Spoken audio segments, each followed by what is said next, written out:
শীতকাল আসতে না আসতেই এই মশার উৎপাত ভীষণ পরিমাণে বেড়ে গেছে। এই মশার কামড়ে আমাদের ভয়ঙ্কর রোগব্যাধির সৃষ্টি হয়, চিকনগুনিয়া, ম্যালেরিয়া, ডেঙ্গু। এই মশার কামড় থেকে রেহাই পেতে আমরা বিভিন্ন রকমের কেমিক্যালযুক্ত জিনিসপত্র কিনে আনি। এতে দেখা যায় বাড়িতে ছোট বাচ্চা থাকলে তাদেরও কিন্তু শরীর অসুস্থ হয়ে পড়ে, আর শ্বাসের কষ্ট, দমের কষ্ট মানুষ থাকলে তাদেরও কিন্তু শরীর খারাপ হয়ে যায়। বাড়িতে ছোট বাচ্চা থাকলে তাদের একবার মশা কামড়ালে দেখা যায় 2-3 দিন একদম দাগ পড়ে যায়, ফুলে থাকে। আজকে কিভাবে ওই দাগ খুব সহজে দূর করবে, মশার কামড় ফোলা দাগ দূর করবে, এমনকি ঘরোয়াভাবে একটা সলিউশন বানিয়ে দুরকম ভাবে কাজে লাগাবো, এই মশার হাত থেকে আমরা বাঁচবো। তো চলুন দেখে নি কি কি লাগছে। সবার প্রথম একটা প্লাস্টিকের পাত্র নিয়েছি, এর মধ্যে দিয়ে দিচ্ছি 1 চিমটি কর্পূর। এখানে গুঁড়ো কর্পূর ইউজ করলাম, হাতের সাহায্যে একটু গুঁড়ো করে দিলাম, আপনারা চাইলে কিন্তু গোটা কর্পূর ইউজ করবেন। তারপর দিলাম 1 চামচ হলুদ, আর দিয়ে দেবো 1/2 চামচ লঙ্কার গুঁড়ো। লঙ্কাটা যেন খুব ঝাল হয় সেই বুঝে দিতে হবে। তারপর দিলাম 1/2 চামচ চায়ের পাতা, যে চায়ের পাতা আমরা চা করে খাই সেই চায়ের পাতা 1/2 চামচ।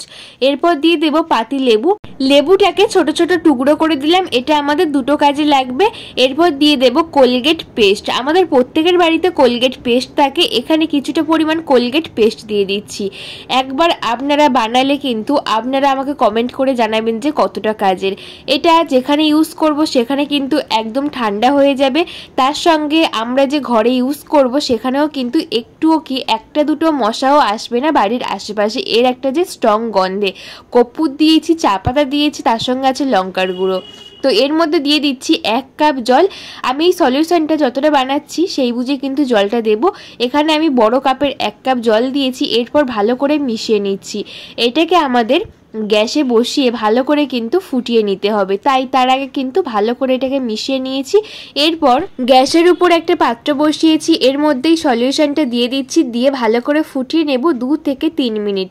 2 থেকে 3 মিনিট ফোটালেও কিন্তু খুব সুন্দর একটা স্ট্রং সলিউশন তৈরি হবে, যেটা আমাদের মশা তাড়ানোর জন্য একদম উপযুক্ত সলিউশন। এটা ভালো করে ফুটিয়ে নিলে দেখতেই পাচ্ছেন কালারটা কিন্তু আস্তে আস্তে চেঞ্জ হয়ে যাচ্ছে। এইভাবে কিন্তু ভালো করে মিশিয়ে নিচ্ছি, কালারটা কিন্তু অনেকটাই চেঞ্জ হয়ে গেছে, সম্পূর্ণ কিন্তু মিশে গেছে। বেশিক্ষণ ফোটানোর দরকার নেই, 2 থেকে 3 মিনিট ফোটালেই হবে। আজকে আমার ছোট্ট রিকোয়েস্ট, আজকের আমার এই ভিডিও আপনারা কে কোন জায়গা থেকে দেখছেন বন্ধুরা কমেন্ট করে জানাবেন, আমার খুব ভালো লাগবে। এখানে আমার ফোটানো হয়ে গেছে, এটাকে আমি বন্ধ করে দেব। এটাকে ঠান্ডা করে নিয়েছি বা উষ্ণ গরম করে নিয়েছি। এরপরে একটা ছাঁকনির মধ্যে আমি ছেঁকে নিচ্ছি। ছেঁকে নেওয়ার পরে কিন্তু এটা আমি সম্পূর্ণ আলাদা করে দেবো। আর এই যে ছাঁকছি, লেবু বা চায়ের পাতাটা কিন্তু ফেলবো না, এটা আমাদের কাজে আসবে, আর এই জলটাও কিন্তু কাজে আসবে, তাই কোনো কিছুই কিন্তু ফেলবো না।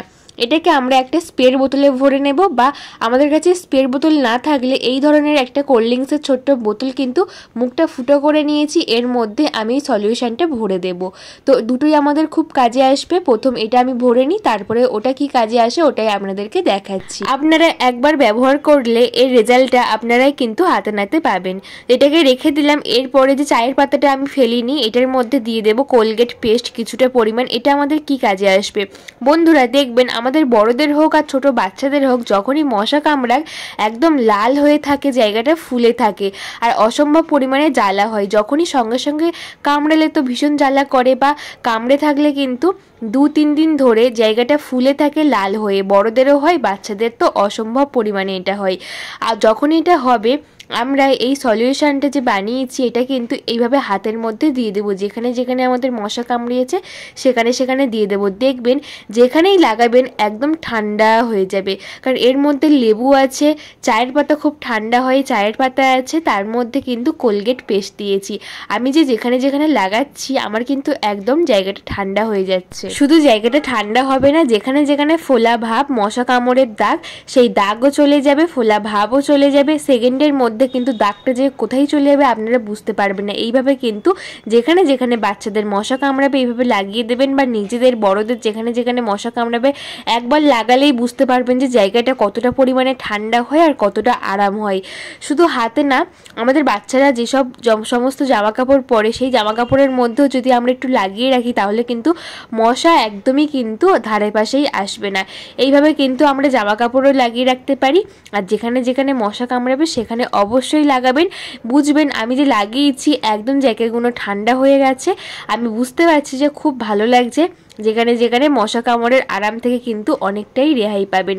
একবার ট্রাই করবেন, তারপরে আমাকে কমেন্ট করে জানাবেন। তো চলুন দেখে নিই এই সলিউশনটা আমরা কোথায় কোথায় ইউজ করি। দেখা যায় আমাদের যেখানে ড্রেন থাকে সেখানে অসম্ভব পরিমাণে মশার উৎপাদ হয়, বা বেসিনের মধ্যে, কিচেন সিঙ্কের মধ্যে অসম্ভব পরিমাণে মশার উৎপাদ হয়। সেখানে দিয়ে দেব দেয়ালের মধ্যে যেসব কর্নারগুলো আছে, দরজার পিছন, জানলার পিছন, সেখানে সেখানে কিন্তু মশার আনাগোনা বেশি হয়, মশা লুকিয়ে থাকে, সেখানে সেখানে দিয়ে দেবো। আর এটা ভয়ের কিছু নেই যে আমরা দেয়ালে দিলে দেয়ালটা হয়তো দাগ হয়ে যাবে, তা কিন্তু না। এখানে কিন্তু কোনো কেমিক্যাল নেই, দেয়ালে কোনো রকম দাগ হবে না, একদম কিন্তু মশা সব চলে যাবে। এখানে দেখুন বাথরুমে চলে এসেছি, টয়লেটের মধ্যে কিন্তু জানলাটা অসম্ভব পরিমাণে খোলা থাকে। আমরা ঘরের জানলা বন্ধ করলেও কিন্তু টয়লেটের জানলাকেও বন্ধ করি না, কারণ টয়লেটের জানলার মধ্যে থেকেই কিন্তু যত মশাগুলো আমাদের ঘরের মধ্যে আসে। এই টয়লেটের আশেপাশে দিয়ে দিলাম, টয়লেটের জানলার মধ্যেও দিয়ে দিলাম, আমাদের রান্নাঘরেও দিয়ে দিলাম। এর যে একটা স্ট্রং গন্ধে মশা কিন্তু ধারে পাশেও আসবে না, যতই টয়লেটের আশেপাশে থাক না কেন, বা টয়লেট করা যায় না, বাথরুমে গেলে জানলা খোলা থাকে, যতই মশা আসুক না কেন সমস্ত মশা কিন্তু এর গন্ধে চলে যাবে। বন্ধুরা, আজকের এই টিপসটি কেমন লাগলো কমেন্ট করে জানাবেন। অবশ্যই বাড়িতে অ্যাপ্লাই করবেন, দেখবেন খুব উপকার পাবেন। আর ভালো লাগলে লাইক কমেন্ট শেয়ার করে আমার পাশে থাকবেন, আর বন্ধু বান্ধব সকলের কাছে শেয়ার করে দেবেন যাতে সবার একটু হলেও কাজে আসে। আমার চ্যানেলে নতুন হলে সাবস্ক্রাইব করে পাশে থাকবেন। টাটা সবাইকে।